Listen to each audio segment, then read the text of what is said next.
Good morning friends, welcome to my YouTube channel Knowledge Boost Up. I hope you all are well.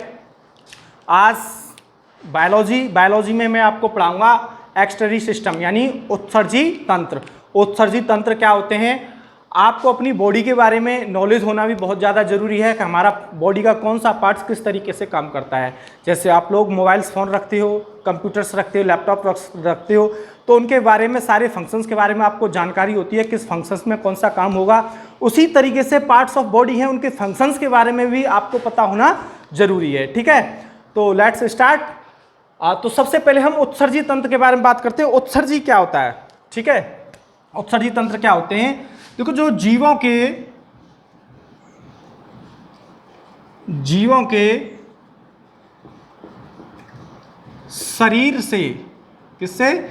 जीवों के शरीर से विषैले अपशिष्ट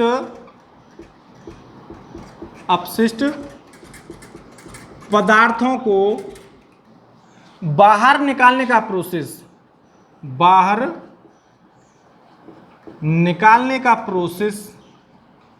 यानी बाहर निकालने की क्रिया क्या कहलाती है? उत्सर्जी कहलाती है, या उत्सर्जी तंत्र, उत्सर्जी कहलाती है।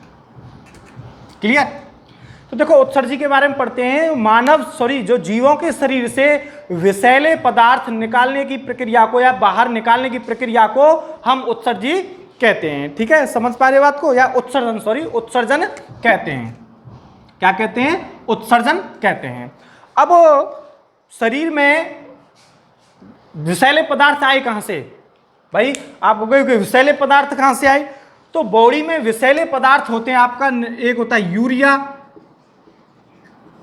अमोनिया और यूरिक अम्ल। क्या होता है? यूरिक अम्ल। ठीक है, यूरिया, अमोनिया, यूरिक अम्ल, ये विषैले अपशिष्ट पदार्थ होते हैं जीवों के शरीर के अंदर। क्लियर?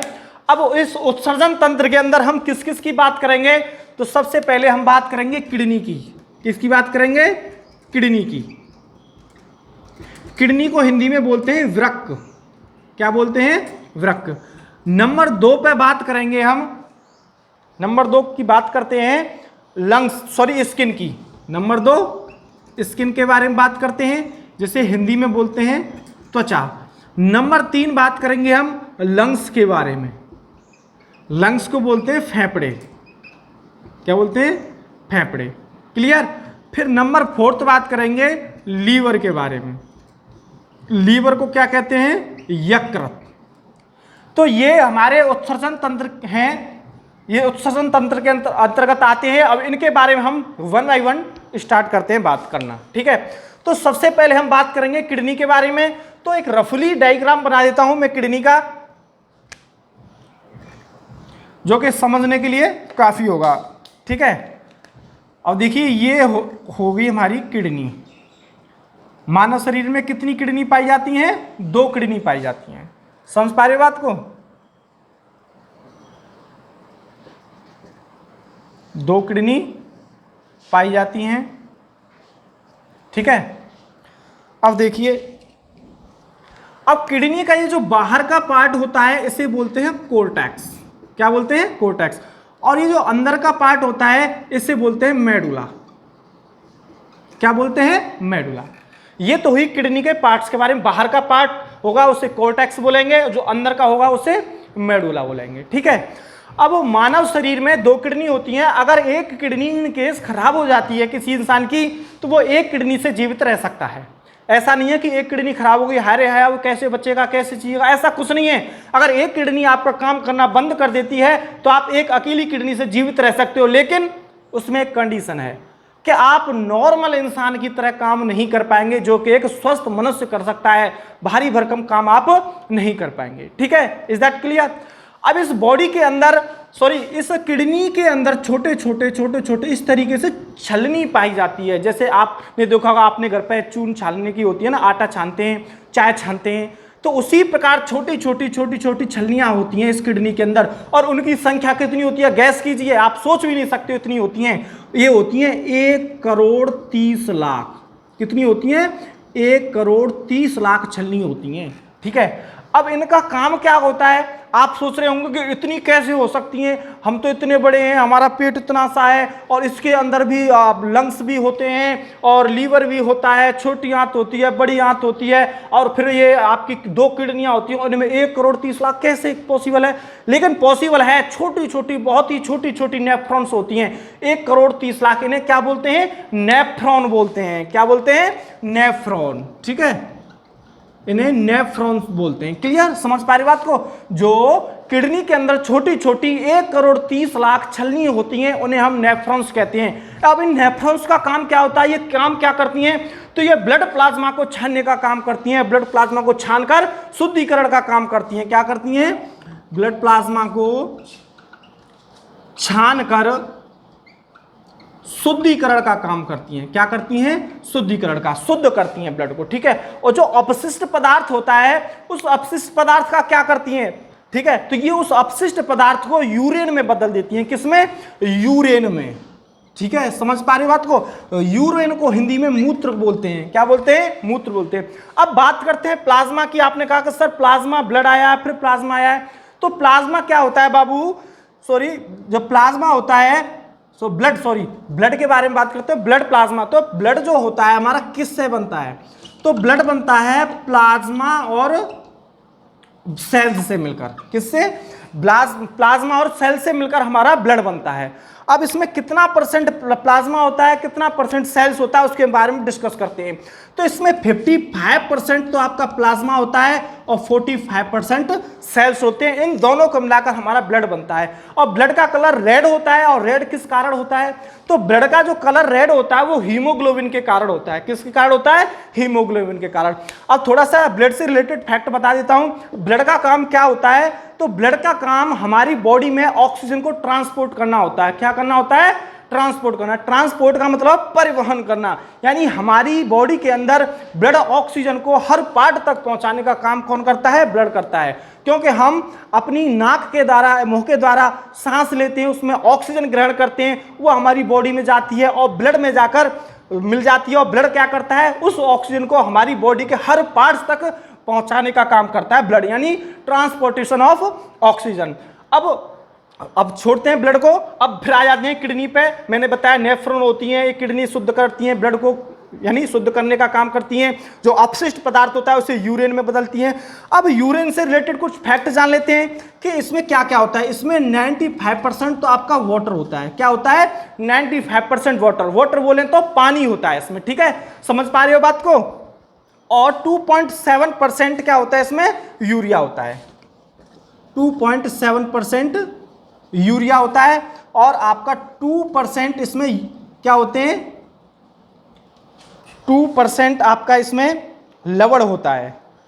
2% लवण होता है और 0.3% क्या होता है इसमें? यूरिक एसिड पाया जाता है। क्या पाया जाता है? 0.3% यूरिक एसिड पाया जाता है। ठीक है, सिर्फ आपको ऐसा नहीं है कि आप नोट करो, एक एक चीज को नोट करने की बिल्कुल कतई जरूरत नहीं पड़ेगी। मैं ऐसा नहीं कह रहा हूं कि मैं आपको दुनिया का सबसे अच्छा टीचर हूं, आपको इस तरीके से घोर के पिला दूंगा, ऐसा कुछ नहीं कह रहा हूं। मैं इस चीजों को समझा रहा हूं, कहानी की तरह समझा रहा हूं। सिर्फ आपको वो वीडियो आराम से बड़े तसल्ली के साथ देखनी है, पूरे ध्यान के साथ देखनी है और आपको पूरा उत्सर्जी तंत्र समझ में आ जाएगा। ठीक है, एक बार फिर मैं बात करता हूं कि किडनी का काम होता है ब्लड को शुद्ध करना। ब्लड में क्या जाता है? प्लाज्मा। प्लाज्मा प्लस सेल से मिलकर क्या बनता है? ब्लड बनता है। 55% इसमें प्लाज्मा होता है, 45% सेल्स होते हैं। किसमें? ब्लड में होते हैं।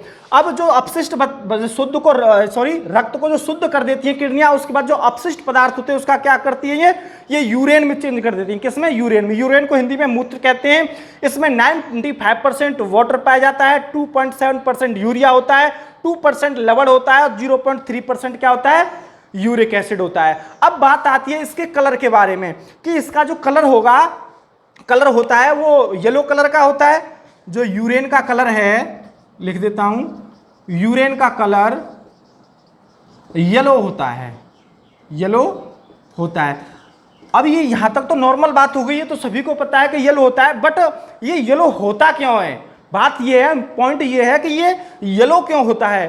तो ये येलो होता है यूरोक्रोम के कारण। किसके कारण? Because of urochrome. Because of urochrome, Hindi में लिख देता हूं यूरोक्रोम। ये एग्जाम्स में मोस्टली पूछ लिया जाता है कि यूरेन का येलो कलर किस कारण होता है, तो वो होता है यूरोक्रोम के कारण। क्लियर, समझ पा रहे बात को। अब ये यहां पे आपका लीवर किडनी फिनिश हुआ। अब बात करेंगे किसके बारे में, अब करेंगे बात हम स्किन के बारे में। ठीक है, स्किन क्या होती है, ये क्या कौन सा पार्ट है, क्या है, स्किन के बारे में बात करते हैं। अब एक बात और रह गई यहां पे कि यूरेन का जो पीएच वैल्यू होती है, पीएच वैल्यू किसकी, यूरेन की, वो होती है 6। ठीक है, पीएच वैल्यू भी पूछ ली जाती है कि यूरेन की पीएच वैल्यू कितनी होती है, 6। अब पीएच की फुल फॉर्म क्या होती है, पोटेंशियल ऑफ हाइड्रोजन। क्लियर, समझ पा रहे बात को।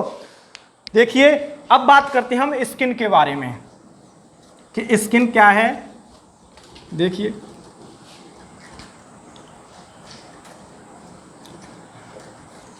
अब आ जाइए स्किन पे। स्किन यानी त्वचा। अब त्वचा को डिस्कस करते हैं। ठीक है, किसको, त्वचा को डिस्कस करते हैं, त्वचा के बारे में। तो त्वचा क्या होता है, अगर मैं आपसे पूछूं कि हमारी बॉडी का लॉन्गेस्ट पार्ट कौन सा होता है, यानी हमारे शरीर का सबसे लंबा अंग कौन सा है, सबसे बड़ा अंग कौन सा है, तो वो क्या बताओगे आप, वो होगा आपका स्किन। ठीक है, समझ पा रही बात को। और longest part of the human body, यानी मानव शरीर का ये सबसे लंबा भाग होता है त्वचा। ठीक है, अब इसका काम क्या होता है, उसमें पाई जाती है आपकी एक स्वेट ग्लैंड। क्या पाई जाती है त्वचा में, स्वेट ग्लैंड। अब इस स्वेट ग्लैंड का काम क्या होता है कि ये पसीने के रूप में अपशिष्ट पदार्थों को बाहर निकालती है। क्या करती है, अपशिष्ट, यानी स्वेट ग्लैंड अपशिष्ट पदार्थों को पसीने के रूप में बाहर निकालती है। ठीक है, अगर आपकी बॉडी के अंदर से पसीना ना निकलेगा तो आपकी बॉडी का टेम्परेचर बढ़ जाएगा, आपको गर्मी अत्यधिक लगेगी। और क्या काम करती है स्वेट ग्लैंड, ये हमारे मानव शरीर के तापमान को नियंत्रित करती है। क्या करती है, मानव शरीर के तापमान को नियंत्रित करती है। ठीक है, इसके बारे में इतना ही है। अब नेक्स्ट अब बात करते हैं लंग्स के बारे में। किसके बारे में, नेक्स्ट आया नंबर हमारा लंग्स का। ठीक है, लंग्स नंबर 3 किसका आया, ये सेकंड हो गया आपका स्किन, त्वचा। अब बात करते हैं लंग्स के बारे में। लंग्स क्या होते हैं, ठीक है, लंग्स को हिंदी में बोलते हैं फेफड़े।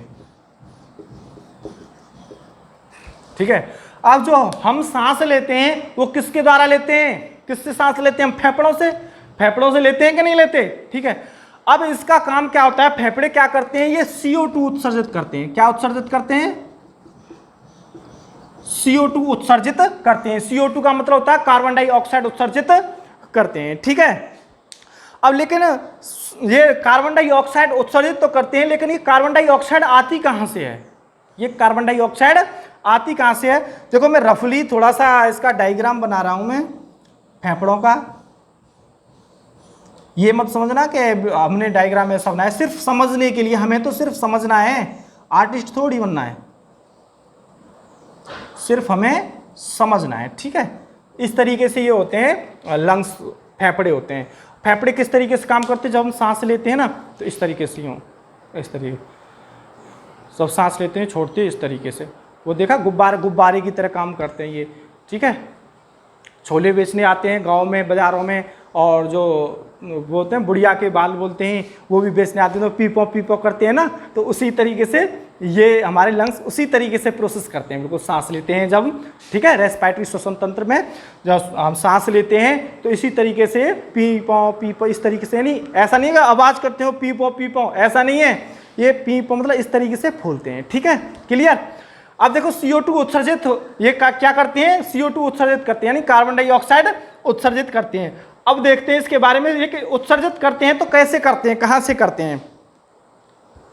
देखो शरीर के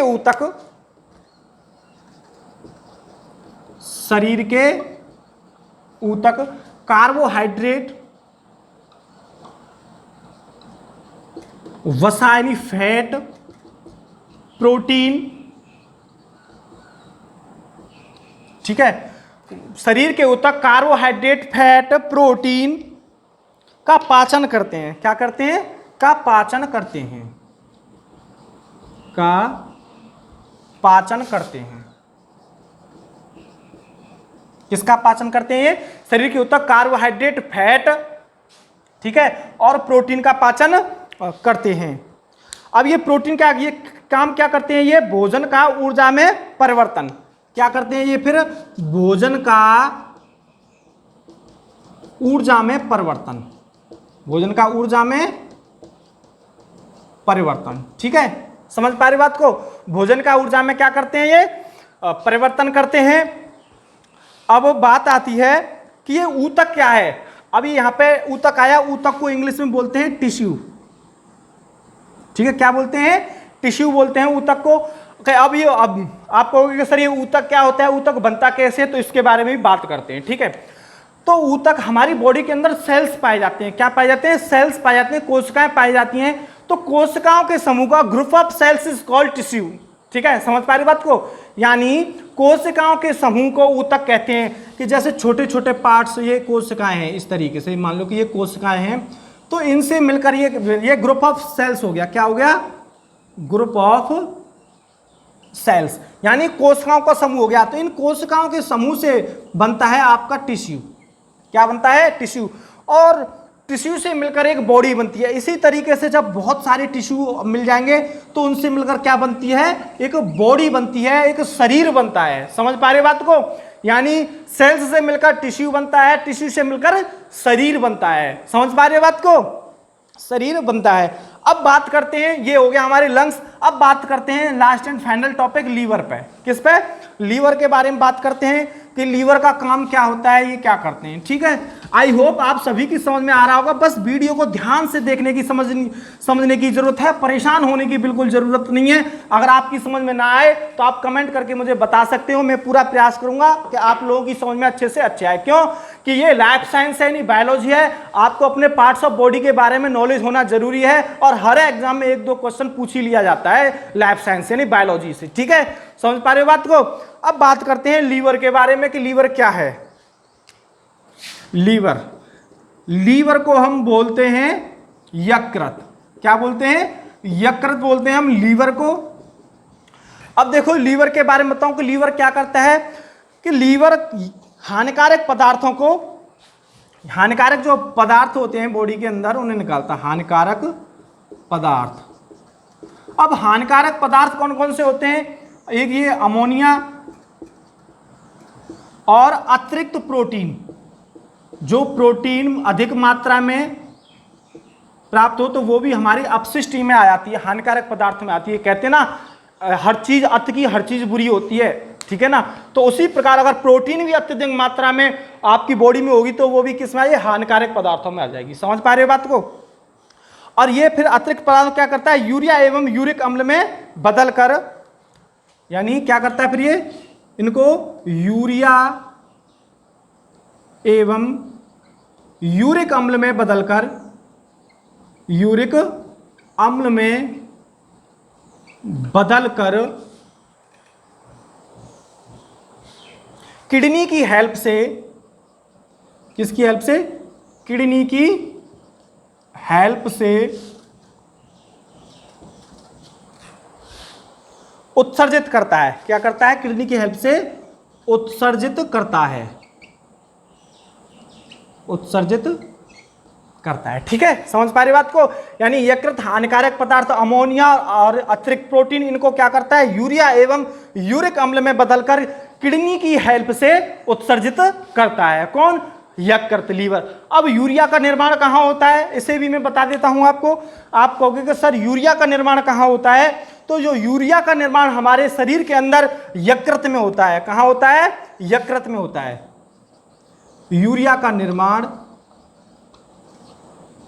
यूरिया का निर्माण लीवर में होता है, यानी यकृत में होता है। बहुत ही मोस्ट इंपोर्टेंट क्वेश्चन है, पूछ लिया जाता है अधिकतर कि यूरिया का निर्माण मानव शरीर में कहाँ होता है? तो वो क्या किस में होता है? यकृत में होता है। समझ पा रहे बात को? और एक इससे रिलेटेड एक क्वेश्चन और बता दूं कि मानव शरीर की सबसे बड़ी ग्रंथि कौन सी है? अगर आपसे क्वेश्चन पूछ लिया जाए कि मानव शरीर की सबसे बड़ी ग्रंथि कौन सी है, तो आप कहोगे लीवर, यानी यकृत को कहोगे। क्लियर? समझ पा रहे बात को? और इसका ये क्या काम करता है, वसा का पाचन करता है। क्या करता है ये, वसा का पाचन भी करता है, वसा का पाचन। ठीक है, तो ये थे आपके लीवर से रिलेटेड फैक्ट, यानी किडनी, स्किन, लंग्स, लीवर, इन चारों के बारे में बताए। ये चारों किसके अंदर आते हैं, उत्सर्जी तंत्र के बारे में आते हैं। ठीक है, और एक पॉइंट में भूल गया था किडनी में, और वो मैं आपको बता देता हूं कि जो स्टोन्स बनते हैं, जो पथरी बनती है, वो बॉडी के अंदर किस में बनती है, किडनी में बनती है। ठीक है, अब कहोगे कि कहां से बनती है, किसकी बनी होती है, क्या होता है, तो ऐसा तो है नहीं कि हमारे पेट के अंदर एक पत्थर का पहाड़ हो, उससे छोटे छोटे कण टूट कर गिर रहे हो तो उनसे पथरी बन गई, ऐसा कुछ नहीं है। जो स्टोन्स बनते हैं किडनी के अंदर स्टोन, और स्टोन किससे मिलकर किससे बनते हैं, कैल्शियम ऑक्जिलेट से। किससे, कैल्शियम ऑक्जिलेट से। ठीक है, समझ पा रहे हो बात को, यानी जो स्टोन्स बनते हैं आपने देखे होंगे, छोटे छोटे, कोई 0.2 mm का होता है, किसी का 2 mm का, कोई 3 mm का, इस तरीके से छोटे छोटे स्टोन्स होते हैं, वो किसके होते हैं, वो कैल्शियम ऑक्जिलेट के होते हैं। ठीक है, ऐसा नहीं है आपके पेट के अंदर पहाड़ हो पत्थर का, उससे टूट कर गिर गया, वो बन गया आपका स्टोन किडनी में। ठीक है, ऐसा कुछ नहीं है। ठीक है, और आज के लिए इतना ही काफी है फॉर टुडे।